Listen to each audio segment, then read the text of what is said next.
So why does one person make a good decision and someone else make a bad? Is it just based on experience? I mean, think about it.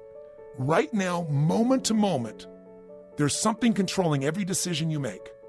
And then there is a force that controls what you even consider to do long-term in your life. So what controls your decisions in the moment is something we call state. The mental, emotional, physical state you're in right now will filter how you look at life. So for example, if you're in a state of anger and frustration and one of your children walks in, you might snap at him and go, "What do you want?" Have you ever done that? Well, listen, you weren't upset with your children. Your decision unconsciously about what to focus on, what their walking the room means, it's an irritation, it's an interruption versus it's love coming your way, or they need me. And what you decide to do all in a millisecond came out of the state of frustration you're in. You know what I'm talking about, don't you? If you're feeling playful and your kids come in, you immediately decide, consciously or unconsciously, to focus, give a different meaning, do something very different in a playful state when your kids come in. So honing, strengthening, training, conditioning your mind and body to be in your best states most of the time. No one's in those states all the time, and anger, frustration, and so forth are sometimes useful, but making sure the majority of the emotions lead you to the most empowered states, that's a big part of what we're going to do the next few days. That's what we're going to lock in. That's what I do every day of my life. In fact, tomorrow's session is how to literally train that into your body with a small daily ritual you can do every day, 3 or 4 times a week. But if you do it, it'll change your life. I've done it with athletes, politicians, business people, myself, kids, people in prison. It works. It's not philosophy. It's core mechanics and strategy. Hope I've hooked you for tomorrow. Second thing that influences our life, though, besides our state that controls our decisions, finally, is what I call our blueprint. Our blueprint is like our view of life, our worldview. The way we look at life determines what we're even willing to consider. And our worldview, I call it blueprint because it's very specific. We just don't realize it. It's in our unconscious very often. But we have specific beliefs about how we're supposed to be, or how life's supposed to be, or how other people are supposed to treat us. And when life doesn't match our blueprint, we tend to get upset. And when life does, we feel like, wow, the sun is in the sky and everything's wonderful. The challenge is sometimes our blueprint hasn't been updated for a long time. Or sometimes our blueprint doesn't make any sense because our unhappiness or our frustration or our inability to respond, it's because we've got a set of beliefs that limit us, a set of expectations that are not real, or a set of experiences that don't make us value our life in the right way. I mean, one example of a worldview or a blueprint might be, as a metaphor, if you think life is a test, just one little belief in your whole blueprint, that controls the state you go in, the decisions you make, the way you look at your life. If life's a test, you tell me, what's life like? Well, you might say it's tough. You got to prepare. You could pass or fail at life. If you're someone who's successful at taking tests, you might say then life's a breeze. My point is, even one metaphor shapes you. What if life isn't a test? What if instead life is a battle? Then you're always looking for a fight or expecting one to come your way. There are many people that believe that, aren't there? Many people that are always, battling with life. And because that's what we focus on, remember, whatever you look for, seek and you shall what? Find, right? So whatever we focus on, it tends to show up in our life. Where focus goes, energy flows once again. So again, think about this. Or what if life, your belief was life was sacred? How would you treat life? With love, with respect, with honor? You might also think it's fragile, though. What if you think life is a party? Life might be about connection, communication. It's a different world, isn't it? Think about what life's like when life is a party. It's a different thing. Some people, you get wasted in life then. Other people are like, no, man, it's like life it's the ultimate joy. What if life was a dance? What would life be like? You do it with others, you're connected, there's a flow. It's not about just yourself. Or you can be by yourself and still have a good time. All depends on your view of dance, doesn't it? Which one of these is life, by the way? I don't know. It's probably all these things. But once we start believing life's a certain way, we make decisions based on that. Do you follow me? Moment to moment, you might think life is beautiful, but if you get in a lousy state, you make lousy decisions. But moment to moment, if you're in a great state and you got a lousy view of life, you'll make a good decision in that moment. But long term, you could come back to looking at the downside. So shifting some of your blueprint is a huge part of what I've been trying to master throughout my life. And I think, honestly, one of the gifts I can give you.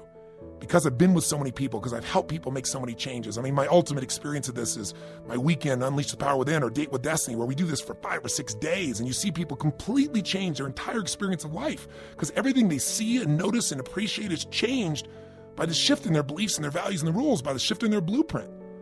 So what I want you to get out of this, though, is both of these are shaping your decisions. We're going to attack both of these areas. State will do tomorrow. Let me just give you a little more insight just for a moment about blueprint. Because if you ever find yourself and you want to understand your blueprint, I can show you a quick way to do this. Just, kind of introduce you to blueprint. If I were to ask you, is there an area of your life that you're really happy with? And you might say, well, I'm not happy with my life right now. You might not be happy overall, but if you're honest and fair with yourself, there's some area you're pretty pleased with, isn't there?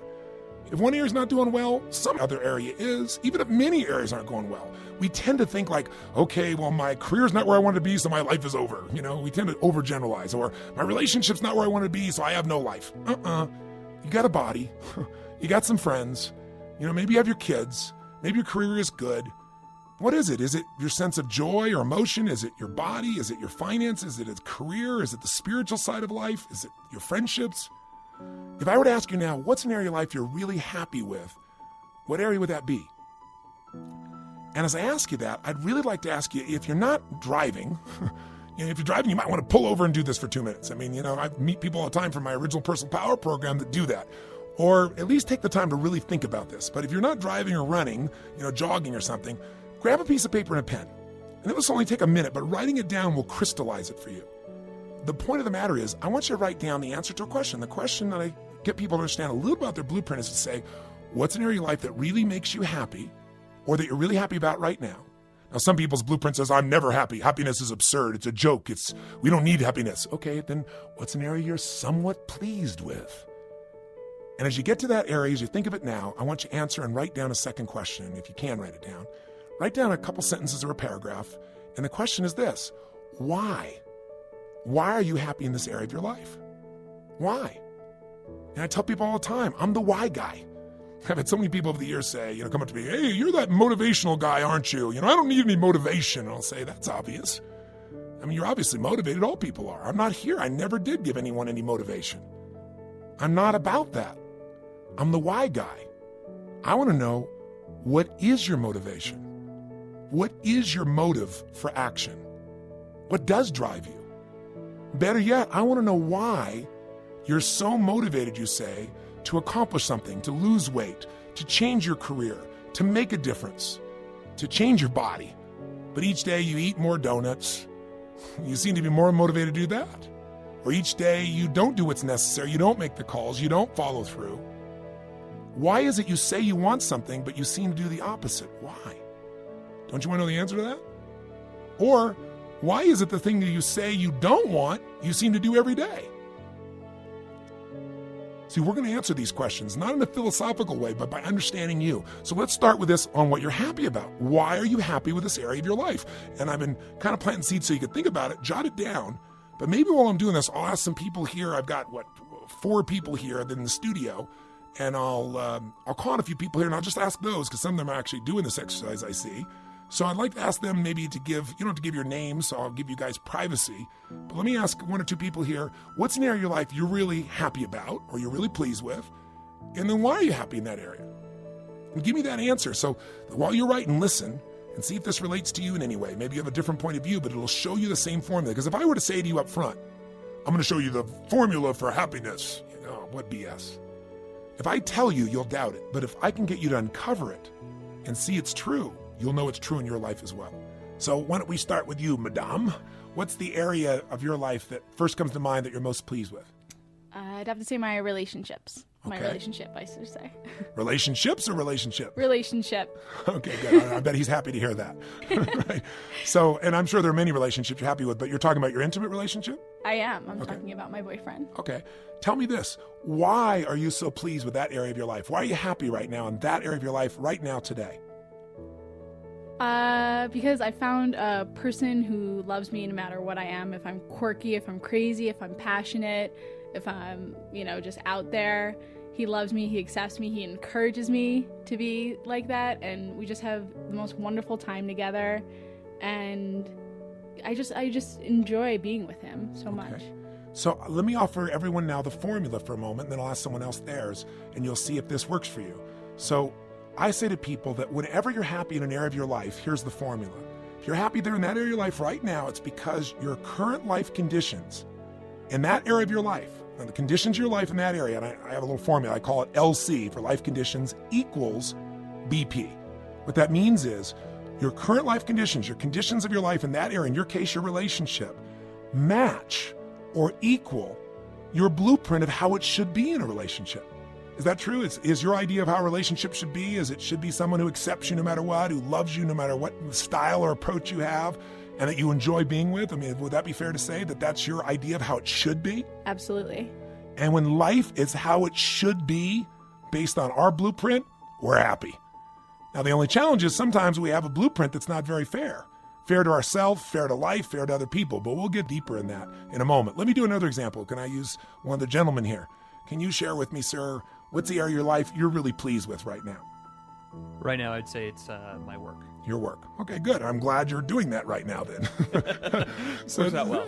Good. So tell me, why are you so pleased with that area of your life, your work right now at this stage? Because I can see there's a lot of opportunities, and I can see myself progressing, so it's not like I'm standing still.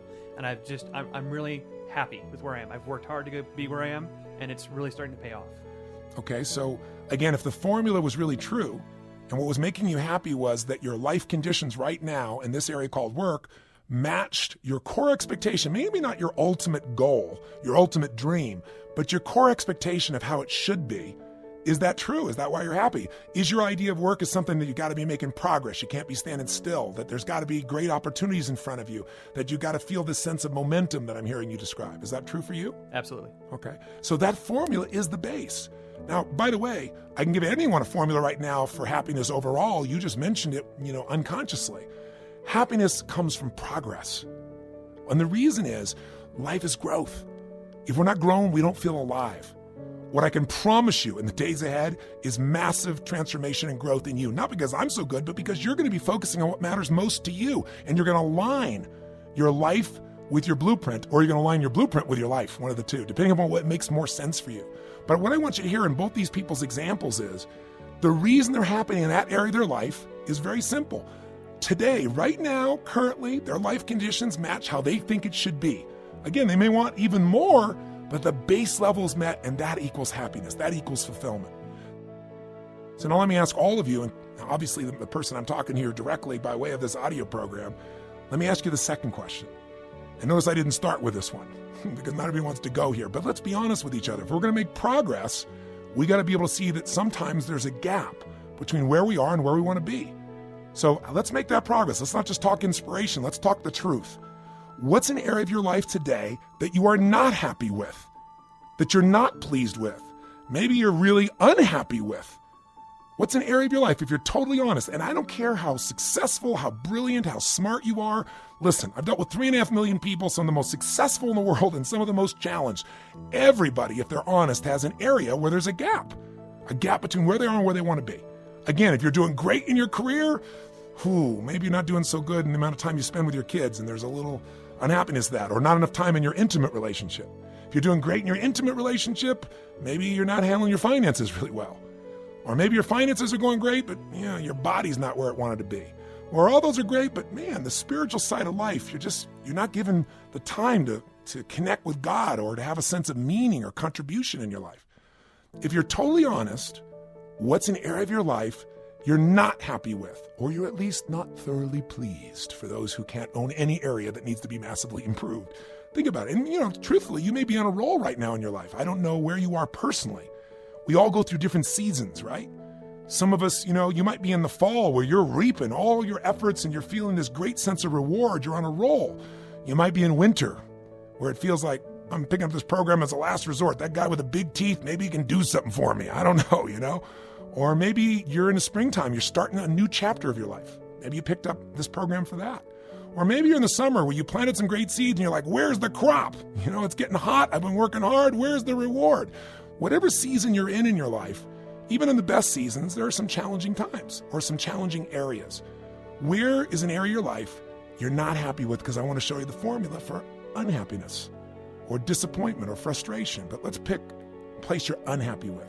So again, if you're not driving, if you're not jogging, and even if you are driving, maybe it's worth pulling over and just taking a moment for yourself. Take out a pen, take out your success journal if you have it on you, or a piece of paper or your computer, and just write down right now what's an area of your life you're not happy with, you're not pleased with, you're really unhappy with maybe. But then the second question is, why? Why are you unhappy with this area of your life? Remember, I'm the why guy. In the power of why, we can figure out what's driving us, and we can figure out how to change it. So why are you not happy with this area of your life? Why are you not pleased? Take a moment, jot down what the area is, and jot down why you're not happy with it. You can stop this audio right now while you jot it down, put it on pause, and bring me back on. Or maybe to help you stall, maybe I'll just ask some of the people in the room. I'm hoping that right now, yes, they are writing this thing down, the area they're not pleased with, why they're not pleased with it. Maybe I'll go back to the same two people for contrast. Madame, can I come back to you? What's an area of your life you're not thrilled with, you're not totally pleased with right now? My finances. Your finances, okay. And tell me, why aren't you pleased with that area of your life right now? Because I feel at this stage of my life, I should be further along with the money that I have, the investments I should have. I feel like I'm not far enough along. As you, quote, should be. As I should be. Yes. Yes. And, should's an interesting word. Most people, when they're not making progress, they should all over themselves. They list a bunch of shoulds, a bunch of rules of how this thing should be, and they beat themselves up. So what I'm hearing you say, if I'm hearing you correctly, is the should is coming from your blueprint, your idea of how it should be. And you say, I'm not where I should be. It's compared to what? Compared to 2/3 of the planet that's living on less than $2 a day? Probably not. But compared to your blueprint of where you think you should be, I'm not saying you're right or wrong. I'm just saying this is the formula for unhappiness in this area right now. So is it true you think you should be much further than you are financially at this stage? Is that an Yes. accurate description? Yes. So your life conditions don't match your core expectations, don't match your blueprint. So you experience something called unhappiness or dissatisfaction, or pain would be the most simple word we could use. Now that pain can make you crazy, or it can be used to make you hungry to find the answers and change. So as you're listening right now, I'm hoping you're relating this to yourself. Let me stall, give you a little time, and give you one more example. Sir, what's an area, I know you're thrilled with your work. That's the area you're happy with. What's the area you're not as thrilled with, you're not as pleased with in your life right now? I would say my health. And why are you not as pleased with your health? I'm a little overweight. I don't have the body image that I'd want. I know that I'm not anywhere near where I should be with just general overall health type of thing. Okay. And that's a body shape, that's muscle, that's energy. What would you say? It's all of the above. Okay, all the above. Okay. Well, you seem to be hard on yourself, but what's nice is you have a very high standard. Nothing wrong with that. But the point is, again, you're not satisfied, you're not happy, you're not pleased because your current life conditions in the area called your body don't match your shoulds, your core expectation of how it should be. Make sense? Yes. So now the question is, what do we do with this?